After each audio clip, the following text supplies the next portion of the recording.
आइए हम अपनी आंखों को बंद करेंगे, अपने सिरों को परमेश्वर के सम्मुख झुकाएंगे, प्रार्थना करेंगे।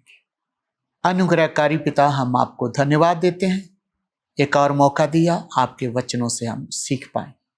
आपके हाथ में सब बातें सौंपते हैं। उद्धारकर्ता प्रभु यीशु के मधुर नाम से हम मांगते हैं। तो हमने अब तक भजन 1 का अध्ययन जो वचनों से किया है, हम 3 क्लास पूरी कर चुके हैं। अब ये 4थी क्लास है। धर्मी जन और दुष्ट जन दोनों के विषय में भजन 1 में लिखा हुआ है। आइए एक बार फिर भजन 1 का 3 वचन हम पढ़ेंगे।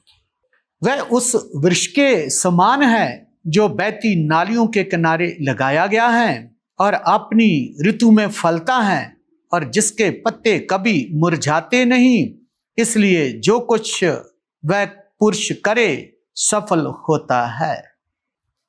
प्रियो, धर्मी जन उस वृक्ष के समान है जो बहती नालियों पर लगाया हुआ है। हम यिर्मयाह 17 में हमने पढ़ा था, उसकी जड़ नदी के जल के पास जाती है। क्यों? क्योंकि जल को चूसती है। धर्मी जन वो परमेश्वर के वायदों पर निर्भर रहता है। अब हम इसमें पढ़ रहे हैं कि वो जो पेड़ है जब ऋतु है उसमें फल देता है।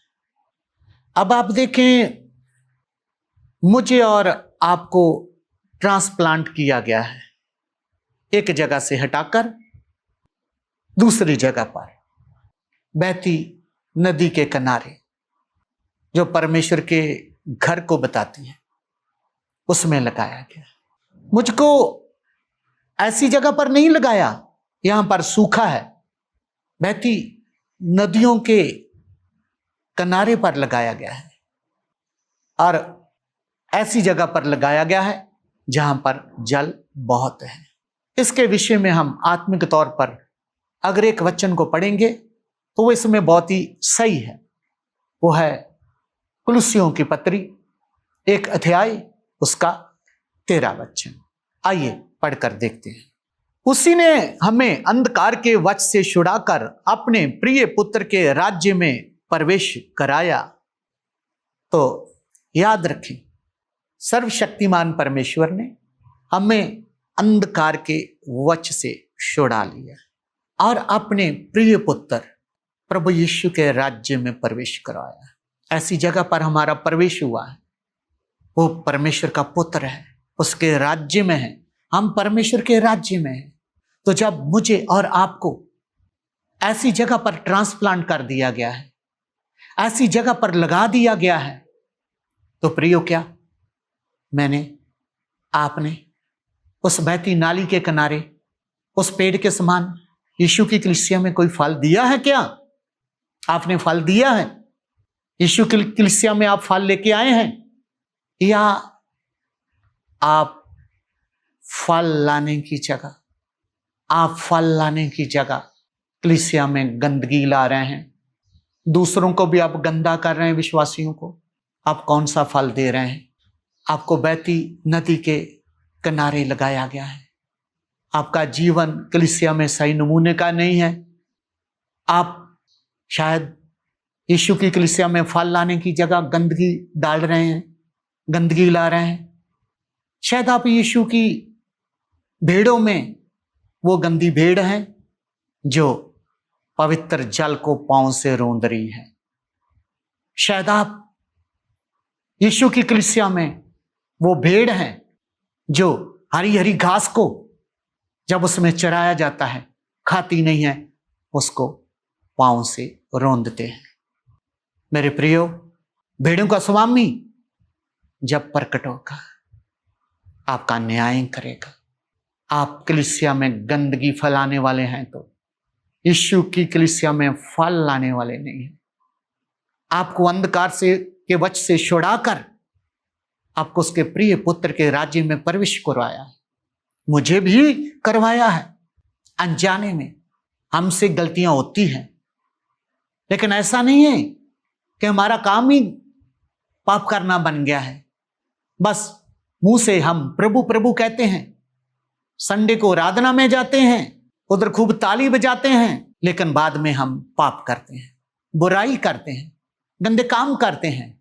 ऐसे में तो हम यीशु की कलीसिया में वो गंदी भेड़ हैं जो जल को रोंदती है, जल को कुचलती है, जल को गंदा करती है, जो हरी हरी घास को कुचल देती है, दूसरों के भी खाने लायक नहीं है।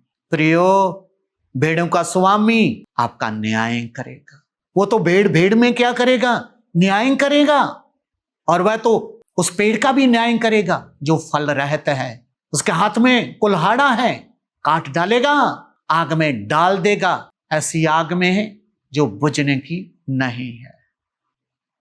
एक वचन हम और इसके साथ पढ़ के देखते हैं।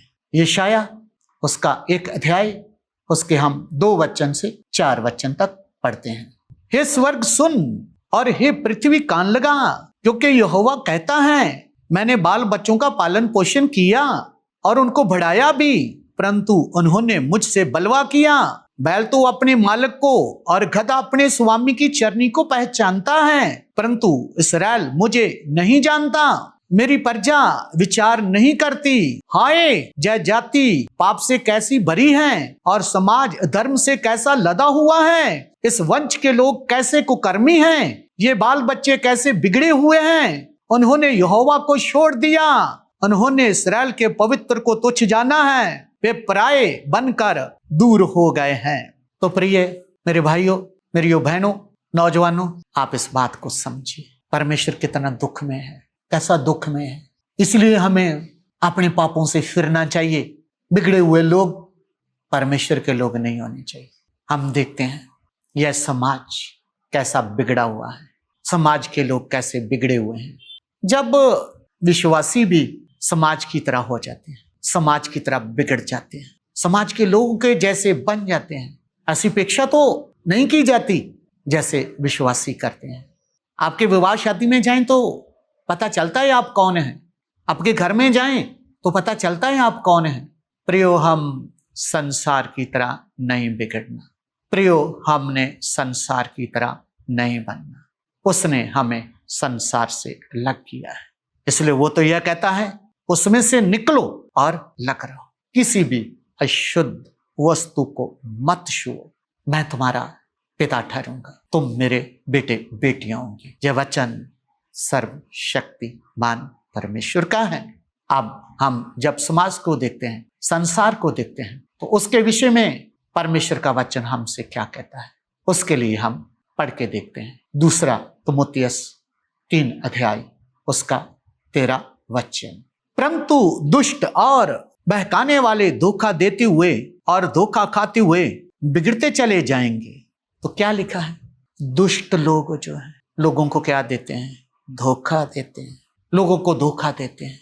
और खाली धोखा ही नहीं देते, खुद भी क्या खाते हैं? धोखा खाते हैं। और वचन में लिखा वो तो बिगड़ते ही जा रहे हैं। क्या मैं और आप भी ऐसे हैं क्या? क्या आप दिन ब दिन बिगड़ रहे हैं? क्या आपका परिवार दिन ब दिन बिगड़ रहा है? क्या आप परमेश्वर के वचन से हट रहे हैं? क्या आप संसार की तरह के लोग बन रहे हैं? क्या आपका जीवन संसार की तरह का बन चुका है? तो प्रियो, अगर ऐसा है तो ये बात आपके लिए बहुत दुखदाई। आपने एक इंग्लिश का शब्द कई बार लोगों के मुंह से सुना होगा। वो शब्द है, कई बार साधारण बातों में हम बोलते हैं, आप कहां से बिलोंग करते हैं, कहां से बिलोंग करते हैं। अगर आप विदेश में गए हैं, उधर आपसे कोई दूसरा भारतीय व्यक्ति मिले, वो आपको पूछेगा आप कहां से बिलोंग करते हैं। आप बोलोगे मैं तो यूपी से हूं, या आप बोलोगे मैं तो पंजाब से हूं, या आप बोलोगे मैं तो दिल्ली से हूं। प्रिय, यही हमारा पिछोकड़ होता है। इसलिए अगर आप परमेश्वर से बिलोंग नहीं करते, आप परमेश्वर के वचन से नहीं हैं, अगर आप संसार से बिलोंग करते हैं, आप संसार की तरह के हैं, आपका जीवन संसार के जैसा है, आप संसार की तरह चलते हैं, तो आप संसार से बिलोंग करते हो। आप परमेश्वर के घराने से नहीं हो, आप परमेश्वर का बेटा नहीं है, आप परमेश्वर की बेटी नहीं है। इसलिए जब आप संसार से बिलोंग करते हो, तो आपके पीछे ये संसार है। खाली संसार नहीं है, संसार की आत्मा भी आपके पीछे है। प्रिय, ठीक समय रहते आप सुधर जाओ, परमेश्वर का न्याय आने वाला है। जब यूहन्ना बपतिस्मा देने वाला यरदन नदी के पास जाकर उस मरुस्थल में परमेश्वर की आवाज बनकर चिल्ला रहा है, मन फिराओ और अपने अपने पापों को मानकर बपतिस्मा लो, तब बड़े बड़े शास्त्री और जो मूसा का पवित्र शास्त्र पढ़ने वाले लोग और फरीसी लोग और सदूकी लोग निकले आ रहे हैं। यूहन्ना उनको बोलता, हे शाम के बच्चों, तुमको किसने जिताया है, किसने बताया है कि आने वाले परमेश्वर के क्रोध से भाग कर बच जाओ, क्योंकि उनको पता है परमेश्वर का प्रकोप आने वाला है, परमेश्वर का न्याय आने वाला है, इसलिए भाग रहे हैं। प्रिय, आप भी भागें, परमेश्वर के न्याय से दौड़ें। आप लूत की पत्नी की तरह उधर मत खड़े रहें। जैसे लूत की पत्नी उधर खड़ी रही, परमेश्वर का क्रोध उस पर गिर गया। आप उधर मत खड़े रहें, भागें सदोम से, भागें, आप इस संसार से भागें। ऐसा ना हो कि उनका न्याय आप पर भी आके गिर जाए, आप पर भी आके गिर सकता है। आप कहां से बिलोंग करते हैं? रोमियो की पत्री उसका 12 अध्याय, हम उसका 2 वचन भी पढ़ेंगे। इस संसार के सदृश ना बनो, परंतु तुम्हारे मन के नए हो जाने से तुम्हारा चाल चलन भी बदलता जाए, जिससे तुम परमेश्वर की भली और भावती और सिद्ध इच्छा को अनुभव से मालूम करते रहो। प्रियो, क्या लिखा है? इस संसार के से सदृश ना बनो, संसार के जैसे ना बनो। क्या आप संसार के जैसे हैं? क्या आपका जीवन संसार के जैसा है, या आप उद्धार पाया एक विश्वासी हैं? इस संसार के सदृश ना बनो, तुम्हारे मन के नए हो जाने से। क्या आपका मन नया हो चुका है? हमारे अंदर 2 प्रकार का मन होता है। एक तो पुराना मन है, गिरा हुआ मन, जिसकी सोचें गिरी हुई है, आदम से मिला हुआ। दूसरा मन हमें परमेश्वर के वचन के द्वारा नया जन्म पाने से मिलता है। आपका मन नया हो जाता है। हमारे मन में यीशु का स्वभाव धीरे धीरे आना शुरू हो जाता है। हम पाप से फिरकर धर्मी जन का जीवन जीते हैं, तब हमारा चाल चलन बदलता जाता है। दुख की बात है, आज हम अगर विश्वासियों को देखें, जब उनका चाल चलन देखते हैं, बहुत दुख लगता है। क्यों लगता है? क्योंकि उनका मन नया नहीं हुआ, उनका मन ठीक से बदला नहीं है। इसी कारण उनका चाल चलन भी नहीं बदला। उनको छिपाना पड़ता है। जब आराधना में आते हैं तो कुछ और होते हैं, जब विवाह शादी में होते हैं तो कुछ और होते हैं, जब दुनिया में होते हैं तो कुछ और होते हैं। प्रियो नहीं, ऐसा नहीं होना चाहिए। आपका मन नया हो गया है, आपका चाल चलन भी क्या होना चाहिए? नया होना चाहिए। और आप परमेश्वर की भली, भावती और सिद्ध इच्छा को पहचाने। परमेश्वर की इच्छा क्या है? कई बार हम विश्वासियों से बात करते हैं और वो क्या हमको बोलते हैं, पास्टर जी, प्रभु के दास, हमने तो कभी पाप किया ही नहीं, हमने कभी कोई गलती की ही नहीं है। लेकिन ठहरिए, जब हम परमेश्वर की इच्छा से फिर जाते हैं, जब हम परमेश्वर की इच्छा से हट जाते हैं, यही सबसे बड़ा पाप है। मेरा जीवन या आपका जीवन परमेश्वर की इच्छा से बाहर है, अपनी इच्छा से चलते हैं, इसलिए हमारा जीवन परमेश्वर के खिलाफ है, हम परमेश्वर के विरोध में हैं। हमारा जीवन परमेश्वर की इच्छा से नहीं है। खाली मुंह में प्रभु का धन्यवाद है, खाली हाथों से ताली है, खाली नाम की आराधना है। आप इच्छा से फिर चुके हैं, आप इच्छा से हट चुके हैं, ये सबसे बड़ा पाप है। इसलिए आपका मन नया हो जाए, आपकी सोच बदल जाए, आप परमेश्वर की इच्छा से आगे बढ़े, तभी आपको परमेश्वर आशीष देगा और अपने वायदों को आपके साथ पूरा करेगा। आप उस पेड़ की तरह हो जाएं जो नदी के किनारे पर लगाया है, जिसकी जड़ जल के बीच फैलती जा रही है, पानी को चूस कर आगे बढ़ रही है।